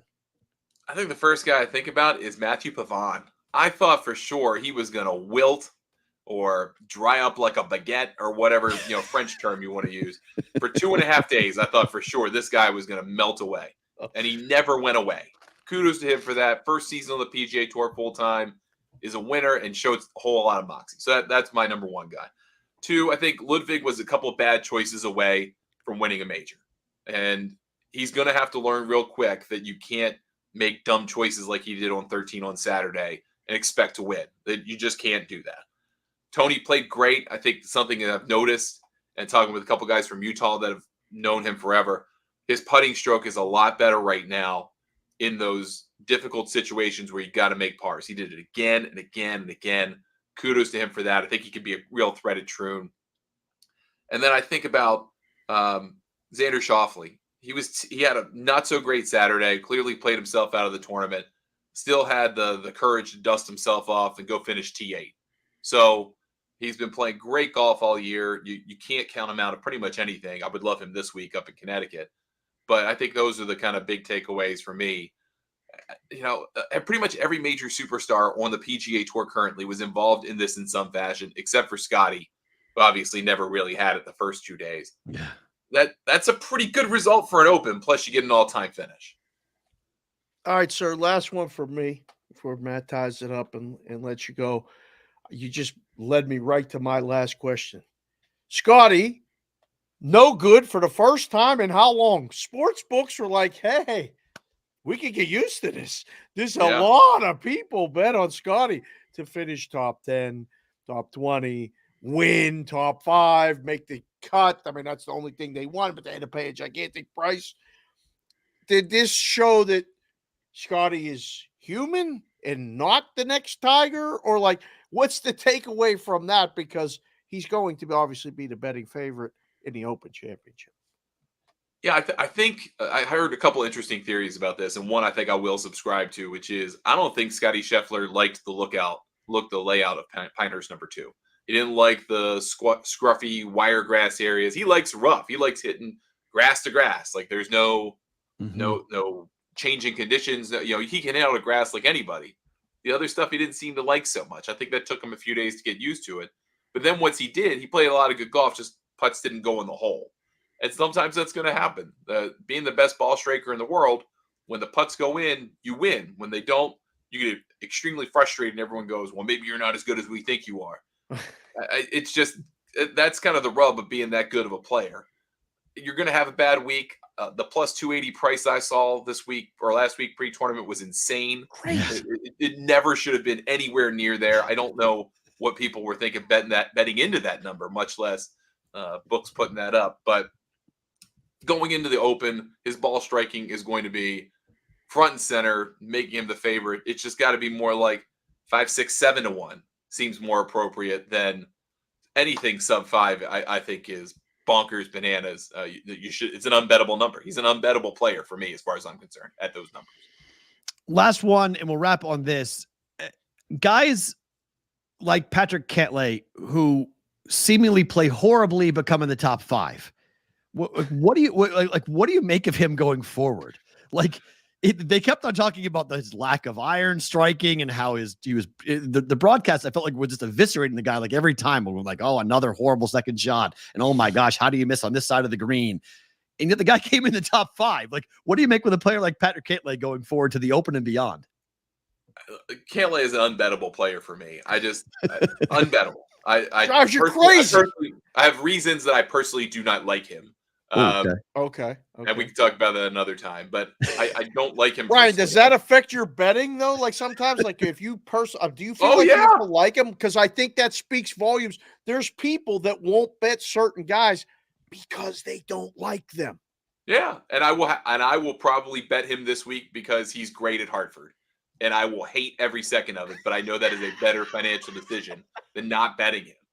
And Cantlay is a great PGA Tour player. He plays PGA Tour events very well. But you stick him into a major championship and he gets really conservative. He doesn't have the length to really be able to keep up with guys like Bryson, Scotty, Rory, Brooks, go down the line. So he turns into like a game manager kind of guy who's just trying to scrape it around and make pars and not make mistakes. And that works in a U.S. Open to finish top 5. But that doesn't work in a U.S. Open to win it. And that's the reason probably why Cantlay is going to struggle to win a major championship in his career. Ryan, good stuff, man. Thank you for coming on. We'll catch up with you probably before the Open Championship. Appreciate you coming on. Thanks, guys. Appreciate it. Mr. Ryan Ballengee, thegolfnewsnet.com, joining us here on the Bostonian versus the Book. Good to get him on the program, talking about golf. He's Tommy not DeLitt. alone. I used to hear that all the time. I'm never betting him because he either I don't like him. I don't like the way he swings. I don't like his clothes. I don't like his hat. Yeah. People used to not bet Ricky Fowler for that reason. They hated the outfits. Like Ricky would wear those green and orange outfits, and people would be like, I can't bet on a guy who wears an all orange outfit. I love those outfits. I don't know. Of course you did. Of course. Those were, they were sharp. Right. Of course you did. Let everybody know you're coming. Where were you June 17th, 1994? Pittsburgh, PA. I think we were out at like a bar. Chauncey's. I think it was a Friday night, no? Do you remember where you were? June 17th, 1994. The juice is loose. Well, the infamous white Bronco, boys and girls. That is O.J. Simpson in the back of that car. It seems so surreal now. Like, look at that. Like, look at that picture. They're going 45 miles per hour on a freeway in LA with every cop car in the entire area chasing him down. Yeah, like I can't believe it. I remember we were out because there was a screen. We were at a bar. I can't remember if it was Cane's up on West Liberty. I know it was in Pittsburgh because we were out watching it going, what are they doing? Right? Why are they just following them? Right. And like, I remember I came home because I was a freshman in college. So I just finished my freshman year in college. Right. And so I was at home and I remember we watched the verdict that happened in April and everybody was furious about that. And then like, you just heard like breaking news. O.J. Simpson is being pursued by the police. He's wanted for the murders of 2 people in LA. They believe that O.J. did it. They want to arrest him. And he's in the back of this car going 45 miles per hour. And they think like he's going to kill himself. That's what everybody kept saying. They thought he was going to kill himself. The cops were like, stay away from it because they were really afraid that he was going to go home, get a gun and kill himself. And they didn't want him to do it. Who was driving? His best friend, I can't remember the guy's name. Al Cowlings. Thank you. Al Cowling, former player with him. Yeah. Al Cowlings was driving and OJ was supposedly in the back and they were talking to him via cell phone. And, he was going to kill himself if he did this. And he was on a cell phone, right? With 911 telling that he was going to kill himself. Yeah. Yeah. They kept call and then they would call back and then they would call and then it was so bizarre. Yeah. Now that makes me feel old. Right. Forget about watching Barry Bonds play. Like I see that. And I'm thinking now, like, can you imagine just letting this guy cruise? Hey, he's taking the 405. Let him go. We got him. He's going home. He's going to go to Brentwood, pick up some stuff. Don't worry about it. The Knicks basketball game was on. I think they were playing the Rockets. No, it was the end. The break-in was during NBA on NBC, which is ironic because we're going back in 2 years to NBA on NBC. Yeah. But it was during commercial break. They broke in during the commercial break. NBC News broke in and said, this just in, and they went to the helicopter shot.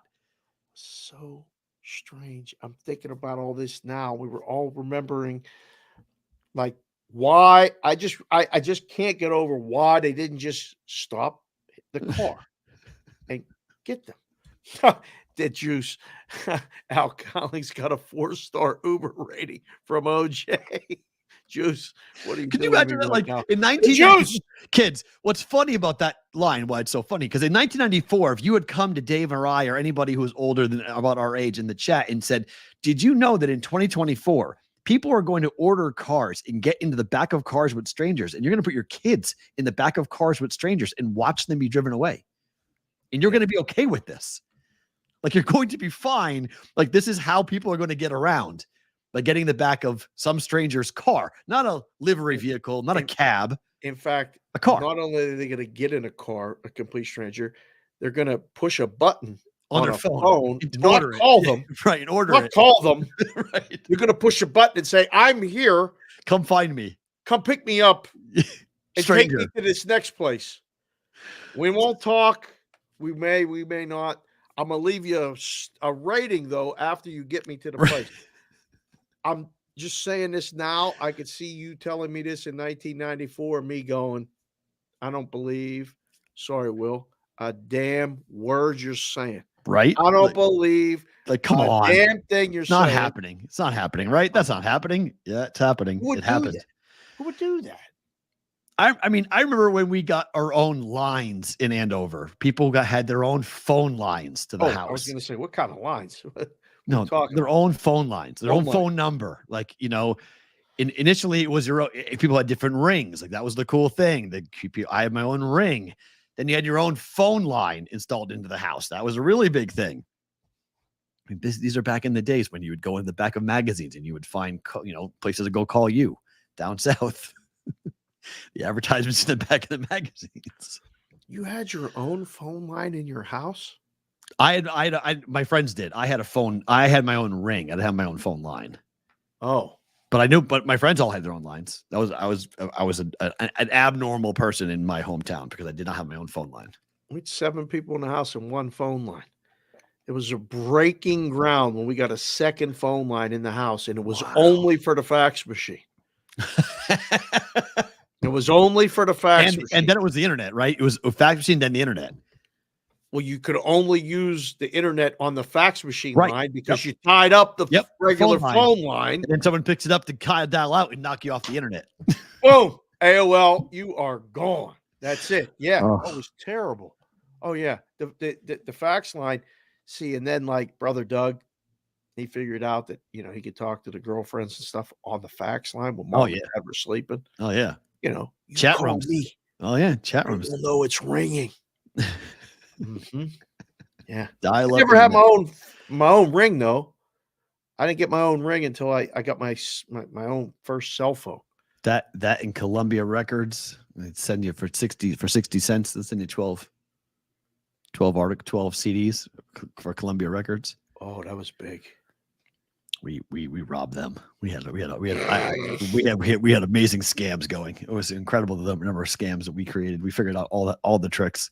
Butchie's in the chat talking about a party line. Yeah, I remember that. Party lines for sure. Yeah, party lines were there as well. Get a whole group people on. Weird stuff. Weird stuff. All right, game 5. Celtics laying 6.5. Total is 209.5 tonight. Boston scored 35 points in game 4, first half. Fewest under Joe Mazzulla. Does the final score of the last game matter at all for tonight? No, we talked about it Friday, both here and then on Sports Grid.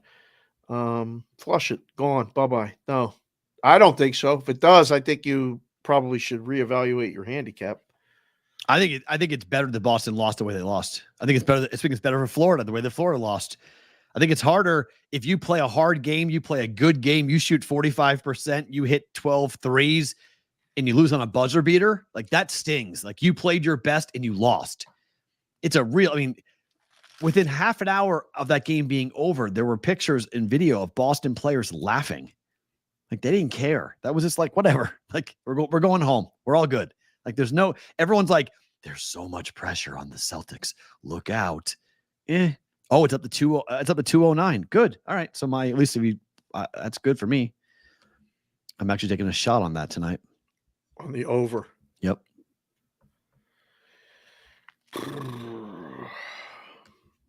I don't know. I don't have a feel for any of this. Boston's winning tonight. That's all I know. Mm-hmm. I don't know yet about side. I don't know yet about total.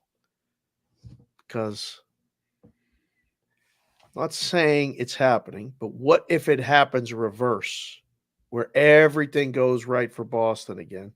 I'm anticipating that. Is the big guy playing? Doesn't matter to me. It's fine, but if he plays, he's good, but he should not. He should not play. If he's hurt as anywhere close to as some of these reports are saying that injury is, don't play. It's not worth it. Nah, it's not. Hold it for game 7.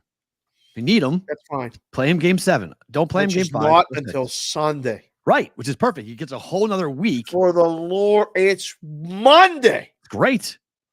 For Boston, that's great with Porzingis. Let him I can't sit. do the whole week with this, please. I can't.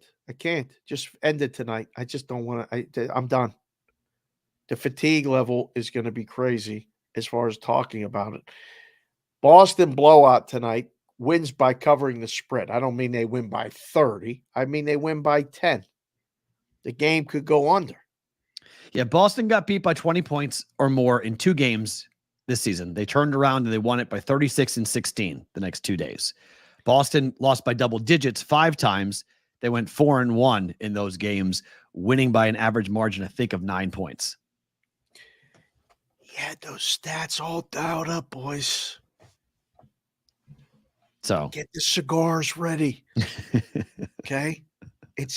We got to find that hat with the 18 on it. Oh, I got it right there. Yeah. Ready to go. It was a nice season. It was fun. If Boston Dallas wins, come in the chat tomorrow and say all you want. I'll take it because that Boston's winning tonight. If they don't, they'll lose game 6. We'll play game 7 and we'll see. But Dallas will win game 6. If Dallas wins game 5, they'll win game 6. And then Boston will be at home, much like the Miami Heat were when they blew the 3-0 lead and then won game 7. I think Boston would play Porzingis in game 6. 55.5 is the Boston Celtics team total in the first half. If you have a book that you can ladder it, I would ladder it to 60. I so hate that term. I just bet it multiple times at different numbers. Ladder is the term the kids are using. Easier word. It's easier to say ladder than bet it multiple times. I know, but it's just silly. Like ladder it. Just bet it once and bet it for more at one number. That's fine too. Ladder it. No, you get better odds. That's why you ladder it, because you get plus money. Once you go up, you get plus money. 57.5, 58.5, 59.5, up to 60. Okay. That's fine. I don't know if I totally agree with that, but that's fine. You do get better odds. Boston has to have a better first half. 100%.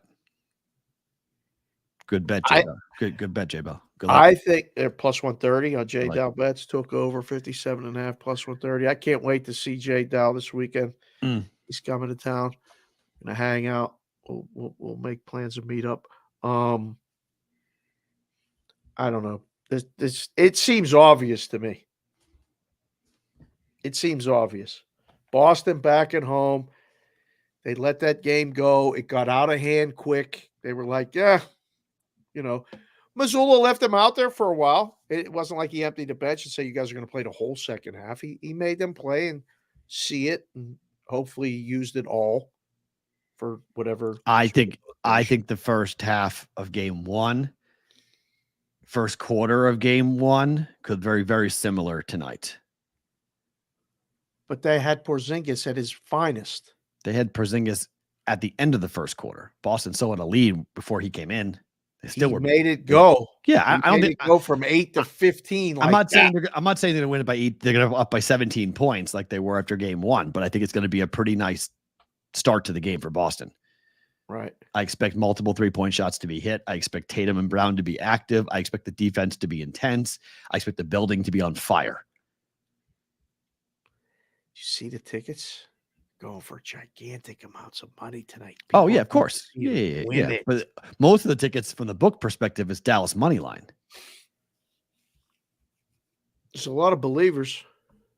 A lot of always tickets. Happens after they win one game. Right, of course. It always happens. And then you forget. And then you win tonight. And then you're right. Like you said, now we got a series.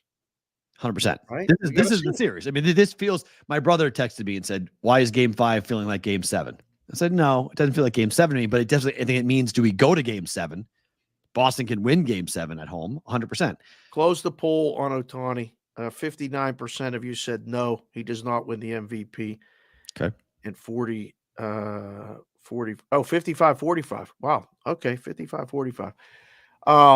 Boston minus 6.5 tonight, or Dallas plus 6.5 tonight. Who are you taking?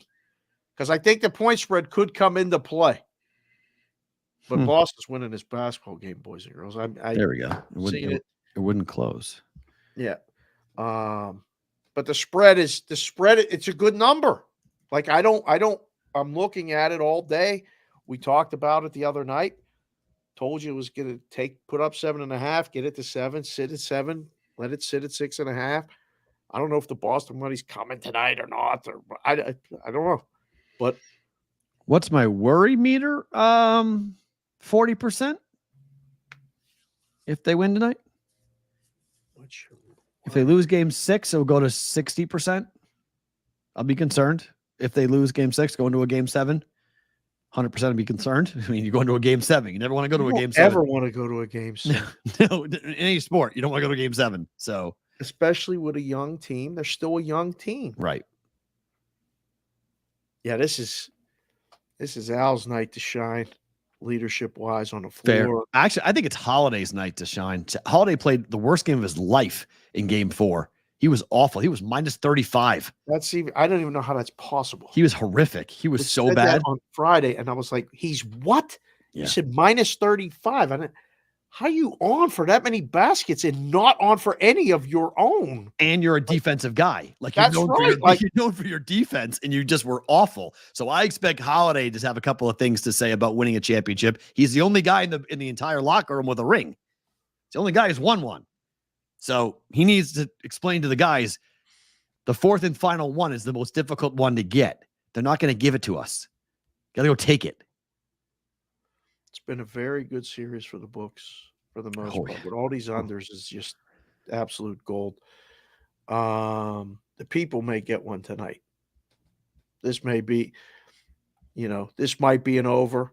This is, the numbers absurdly, finally to the bottom. Yeah, that's what I thought too. So I was like, all right, 209 is the bottom, bet over. Yeah, and again, it could go over.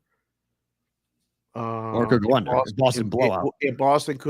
Boston could cover, but I think the point spread is the one that is more iffy. Fair. I agree. Yeah, 100%.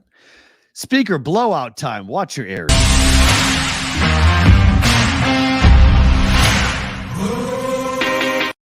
Brigade Proxy. Gave him a warning. NFL story of the day. If you guys want to be involved with the Brigade Proxy service, we're getting busy. Send emails, send text messages today to 702-570-8255. TheBVBShow.com is the website you can go to as well to join. Tell us when you're coming to town, what you're doing. We'll get you taken care of this year for any of the 3 Circa Million, Circa Survivor, Westgate Super Contest. Westgate doesn't open up for another 14 days, right? July 1st?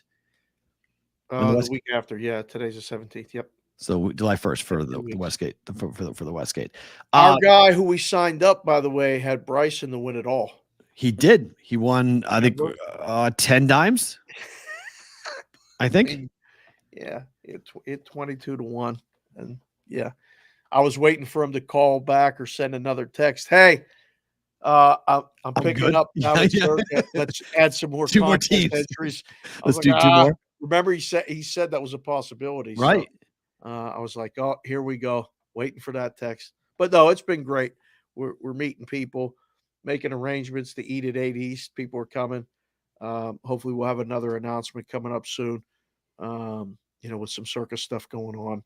So road trip, boys. Road trip.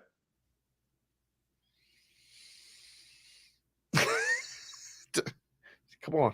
What? Gotta make sure it's done before it's okay. done. I'm just saying, road trip's coming. That's it. It's BVB on the road. We're going back on the road. It's gonna be fun. Looking forward to it. If anybody is there, if you guys show up, I'll fall over.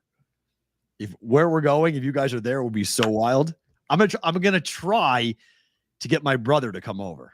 I'm going to try to have maybe my brother make an appearance. So we'll see. Absolute gold. Yeah. So we'll see if I can drag my brother over to where we're going to be. So P. Ralts in one share pen. He's a Norris, but yeah, it's okay. Yeah, but it would be wild because he's one of the bettors. He's my younger brother who bets all the time. Oh, he's got to come on the show. So like to have him run through his parlay betting with your head will fall off. You'll go what happen. He'll tell you a million different basketball parlays he does and all the different ways and all his theories and philosophies, and it's just all bad. It's like these are the people who are gambling right now. It's like, oh no. Well, this is why the books like the parlays. Oh yeah. Heck yeah. People like the parlays, but the books like them too. Yeah. Oh, what? Okay. You want it again? We again?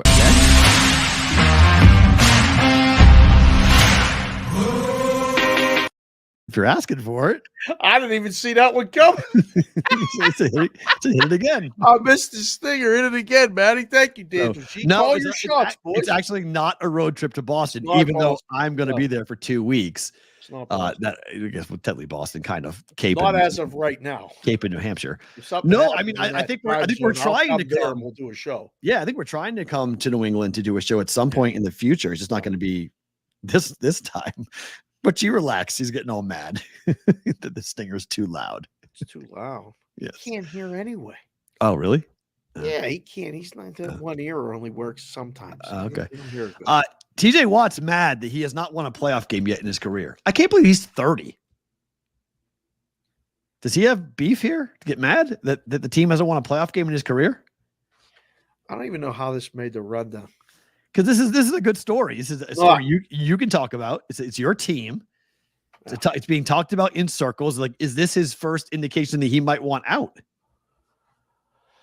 Oh, everybody's always pushing everybody out instead of just enjoying while they're Because staying. Tomlin just got a 3-year extension, so he's not going anywhere. No. So is this TJ Watt saying, "Hey, I need more. I need to play for a contender. We got to compete. If we don't compete, I don't want to be here."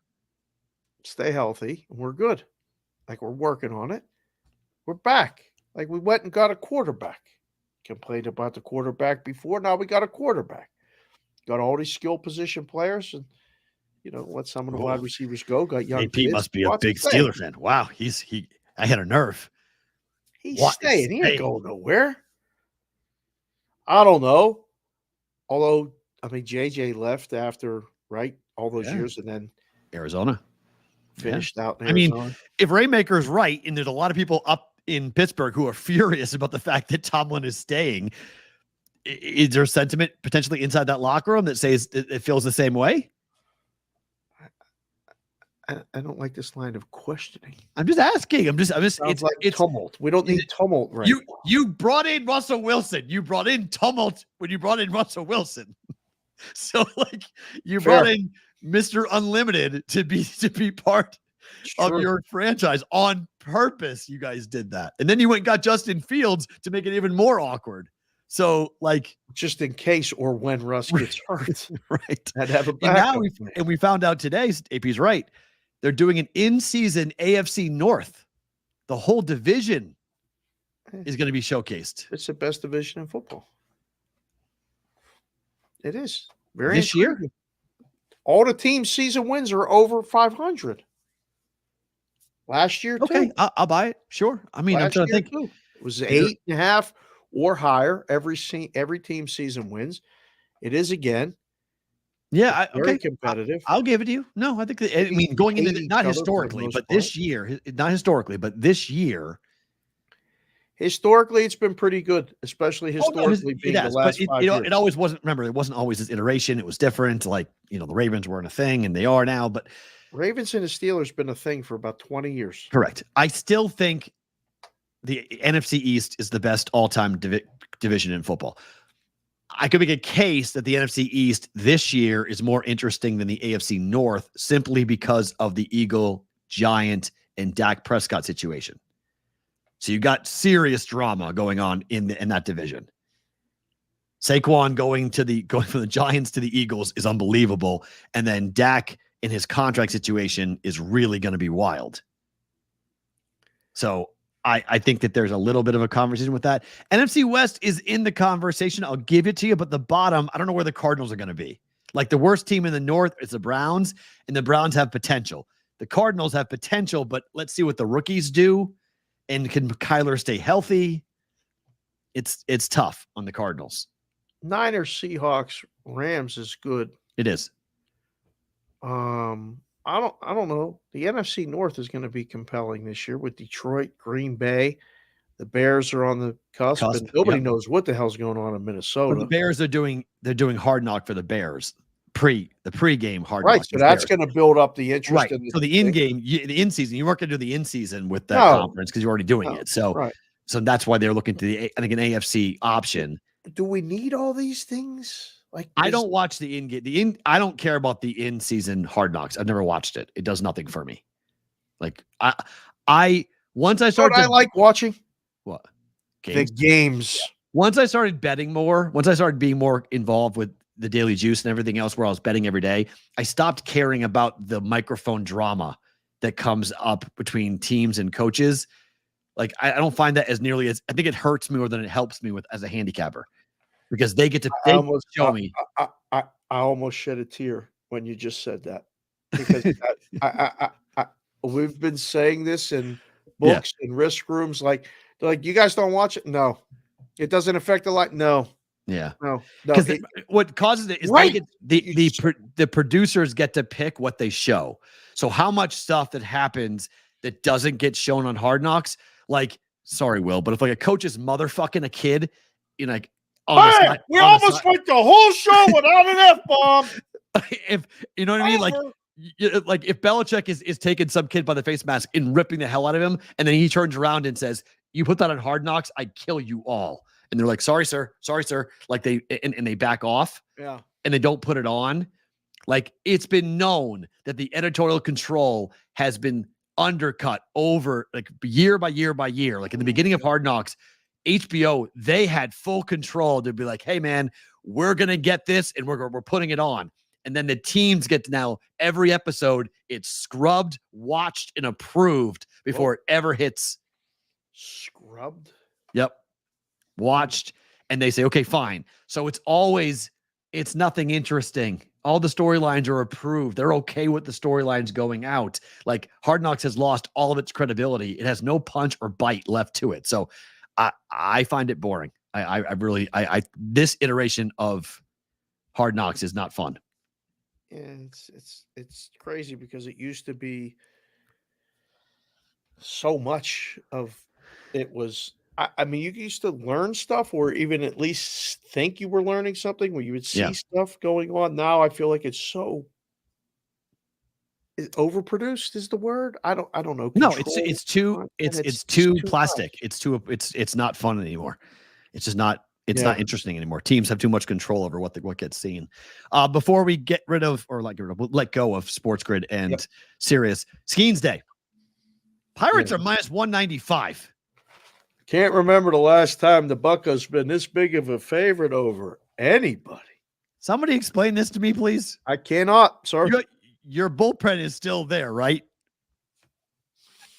I mean, this was alarming when I peeked at it last night, and I was like, oh boy, I got to go on and do the show tonight with Ranieri. And I was going to wear the Pirate stuff. I just don't want to hear any crap about it's talking about baseball. I talk about baseball every day. And Skeens Day is exciting. Skeens Day at minus 195, Nicky Ciaramella. I don't know, bro. Mike, everyone's betting the over on everyone. Mikey Parsons, yes, sir. Over 7.5, over 8.5. Ladder it's right. Go from 5.5 up to 9.5. Ladder the whole thing. Bets in one show. What are you doing, people? I don't bet strikeout props, so that's not my thing. I don't like betting strikeout props. He's going 8. Skeens is going 8. What? Wow, SoCal.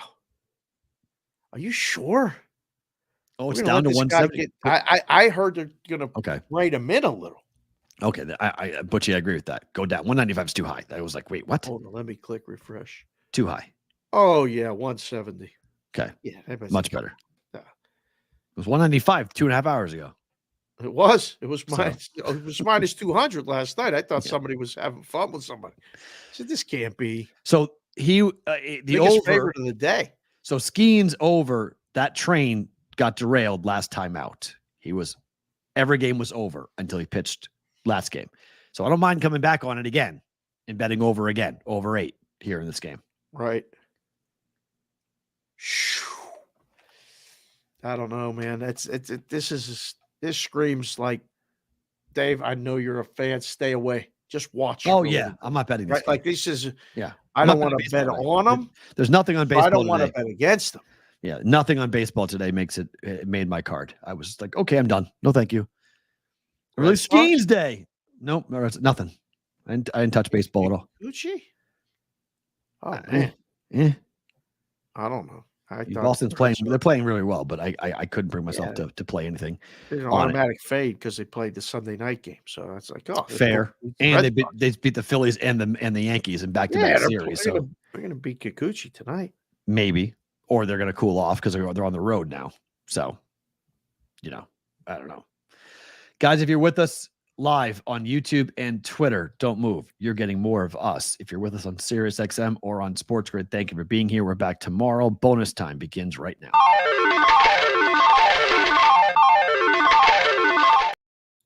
And one more before we get to Better to Book It. The White Sox, great job, Joseph C. Myers, man. Keep this rolling, dude. This is awesome because now it gets interesting. Okay, he's tracking the 2003 Tigers, who lost 119 games.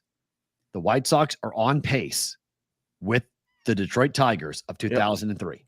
Yep. At 19-54. That is a bad baseball team. I got nothing. That is a bad baseball It's team. one of my favorite tweets. Follow Josie Myers, retweet it for him, get him some run because he's taking the time to do this. This is something that I would do if I was sitting in the room in a book. I'm running around doing a bunch of other things. I have a thing about my favorite thing about today. Mm-hmm. This is great. I look forward to this every time. We had a couple White Sox podcast people pick this up, retweet it. Yeah. It got a few thousand views last time. I think this will give us something fun to do all summer.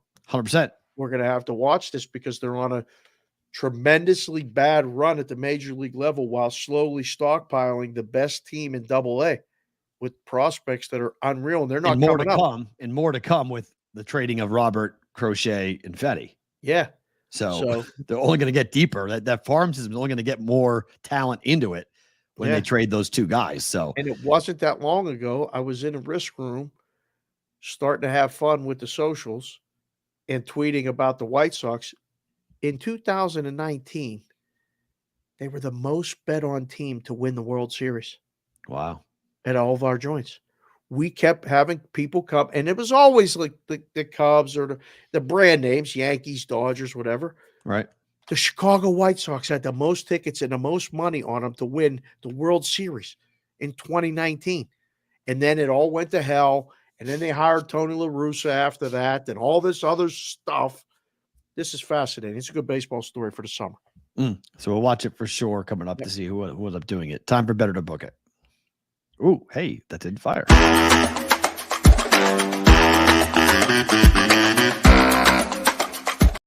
I'm not going to lie. I was waiting. I thought when you hit that stinger and there was a pause, I'm like, oh no, he's going to give it to him again. He's going to zap everybody's speakers again. I paused like this. Uh-oh. It didn't. Yeah, I know. I hit it. It didn't fire for whatever reason. Didn't fire. False start. Okay. Celtics team total first half over 55.5 tonight. Fine. I'll bet it with you. Fine. I will. No. I'm not doing that ladder bullshit. Okay, that's fine. Just bet one bet. Yeah. First number is fine. Let's get over this. I hope the Celtics are winning by 12 at halftime. Can this be close? Now, because we always talk the bets through. The Mavericks have played them pretty good in the first half. Obviously. Yeah, I'm not betting spread. I'm not touching that. Right. Boston, I think, scores 60 in the first half. How many points Dallas scores? I don't know. In game one, both team totals went over in game one. Correct. So I could see that again. I see both team totals going over. Correct. It could be 60, 56. I mean, there could be up by 4 points at the break. I mean, I'm first half game total over. If you don't like this, just doing the Celtics, I think you can go first half over. Okay, fair for the game. I think it's 104, 105, somewhere in that range. It was 104.5. I think is what I saw it last night. If it's 211, it might be 105.5 for the first half total. So on that, Celtics minus 6.5. God, I hope so. Please, yes, bet it. Bet it. Although I told you before during the show, the line may actually come into play. The Celtics could win this game by 5 tonight at the end, right? Like this might be one of those where Celtics in 2008 beat the Lakers 131-98, I believe the final score was. I have a feeling this game is not going to be close in the fourth quarter. That was such an awesome year when they won that championship. I don't think if anybody says anything is possible, I'm going to be really mad. Nobody needs to recreate Kevin Garnett tonight. I used to say it once a week in the book. A guy would come in, make an 8-game parlay. He'd say, "Hey, what do you think?" And I said, "Anything is possible!" and hand him his ticket. It was fun. Anything is possible. You're like, "Dave, stop saying that."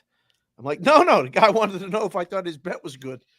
Yeah. Rondo won a ring. That's always, I'll always remember that team. The MVP was Paul Pierce, and Rajon Rondo won a ring. I never will forget when some random guy walked into the book that summer and bet $1,000 on the Celtics to win the NBA championship at 60-1. And we were all like, what is that? Why would a guy do that? Next day, Kevin Garnett signs with the Celtics. What? Trade, not What sign. was that guy? Trade, Whatever. not sign. Trade. He came like it was like, what Yeah. the fuck? The Nets gave the Celtics Yeah. 2 players that were just like, wait, what? How Everybody what? was like, who in the fuck was that guy? we got a dime for 60,000. We're gonna blow on that. got Ray Allen and got Kevin Garnett. It was like, huh? How did that happen? Had to move the damn number that day. Minnesota. Thank you, Minnesota. Never forget that. Thank you, Kevin McHale, with his greatest assist as a Celtic ever, was giving the Celtics Kevin Garnett. Son of a mother. It was great. Over 209. Tonight's the night, right? Tonight's the night it goes over. I think so. I'll say I'll book this. This is one of the ones the books will be happy taking all the over bets again. Okay. You know, It's low. been on the under. You've been on the under. Now you're going to Well, go it started over. game 1 was 217.5. Game 2 was 213.5. Yeah, the books have. Game brought it 3 was down. 211.5. Like they just kept, and then game 4 was 211.5. They just keep Right. on putting up these same numbers, and it keeps on going under. What I'm hoping for is this. I'm on over 209. Fast start. Boston scores like 35 points in the first quarter. Live total goes to like 225. Bet There you under. go. Bam. Go to middle it. Bye-bye. And be done with Very it. nice work there. Trying to middle it and just get the first half over, get the game under, and get the over 209 at close as well. That's my game plan for how I'm going to bet the total tonight. That's good work. Hauser over 1.5 threes. I ain't quitting, my boy. 3 in a row. Stick with it. Hit 4 last game. Stick with it. He's shooting them too. Like, you ain't got to worry about him not getting the shots. If he makes 2, you're good. How many did he shoot last time? Oh my! It's because of the blowout. He shot 6. Oh, He hit 4 of them. chuck it up, Hauser. Bet it. Only was if that happens, it's gonna be a blowout again. But he hit the first time I bet it in game 2, it was plus 124. Yep. Second time I bet it in game 3, it was plus 105. Mm-hmm. And now tonight it's minus 105. Well, yeah, this is. I mean, you can't really move it to 2.5 because you get a mountain of money under. Right. So you leave it at 1.5. Move the juice, and you're going to bet it again. Everyone's going to bet it again. Now you're going to lay. It's Minus not one- uncomfortable minus to 105. lay, but it's No. fine. Yeah, it's Yeah. juice now. And then Luka under 32.5 points. 0 for 4 on this number so far in the series. Take some stones and bet this under. I like that. I think this is the bet. Right? He hasn't gone over it yet, so why tonight? He gets tired in the second half. Jeez, Boston is the balls. Under. Yeah, bet it. Favorite thing about today? No super chats, right? Yeah, no super chats. Favorite thing about today's what? Super chats. No. The Bucky's t-shirt. Yes. Visiting with Martin and friend and wives and stuff. But this morning I had to, make a phone call and do some things. And then I had a package arrive here last week, a little while ago, to get some hats done. Oh, So okay. I am currently getting some hats done. Now, these were delivered to me. Another package arrived from my guy Newbie in the Premier Lacrosse League. Water This is dogs. the Philly Water Dogs hat. Water dogs. Yeah, you sound just like them when you say Water that. dogs. And the California Redwoods hat. So Okay. I wore them during the show. I just wanted to put them on because he's doing some good work with the lacrosse stuff. Philly played Boston over the weekend, and I was all excited to come on Whoops. Sports Grid with you on Saturday and give you shit. And I'm like, God damn it. The Boston lacrosse team is even winning. Like, son of a bitch. I mean, we got Boston everything. We got the name of the fucking show. We got all this stuff. Boston. I was coming with the Philly Water Dogs and go like, I got your cannons right here. Boston Cannons. Bullshit. Tonight. Your cannons right here. What? Favorite It's thing the about today, it's the I water get dogs. real fucking JC sad. from KC, I'm surprised you're showing your face in the chat, considering that how the Brigade wants to take your team behind the woodshed and kill you for hitting Mookie Betts. All of our Dodger fans in the Brigade went at JC from KC. They were real pissed off at that. JC didn't throw the pitch. They're mad at the kid, mad at Royals fans. JC didn't throw the pitch. Boys, calm down. He didn't have nothing to do with it. He just likes to Awesome. run. It was very fun. My favorite thing about today, there's a lot of people in here. You guys do a lot of you listen to the Daily Juice and then you watch BVB. And I appreciate all of you guys who do that, because July 7th will be the 4-year anniversary of the Daily Juice. And last night, that podcast audio wise crossed 14 million listens. And I don't know if I had no idea what I was starting. I had no idea what I was getting involved with. I learned a lot about community when we started that podcast and developed the Juice community to help us grow the Brigade and do everything that we're doing here. That number doesn't make sense to me. 14 million doesn't make sense. I don't know how the hell you get to that number of listens for a podcast, but it was really cool last night to see that. And that's just audio, not video too. And I appreciate you guys going back and forth. And I know a lot of you guys are on both Discord channels and you guys are on both following me on different places, and come over to here, be a part of this. You watch the 15 minutes and you come back because you want to hear what Dave says about my bets. It's a nice symbiotic relationship between the two.